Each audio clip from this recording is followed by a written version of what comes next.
Hello fellow YouTubers, this is Mr. Fix-It out here with the 579 Peterbilt today. Parking brake issues. Parking brake's out.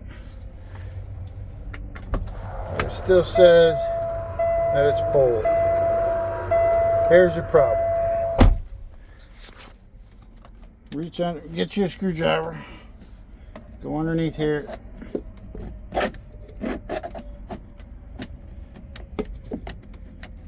This will pop out. Then you just unpop it from the rest. And there's your parking brake switch back in here.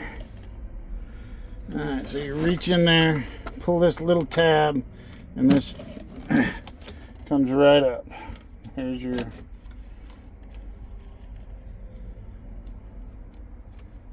there's a parking brake switch.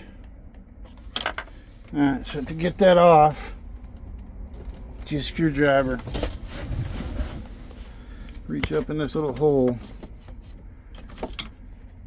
and right underneath here, you push down on this tab on this airline, and it lifts right up.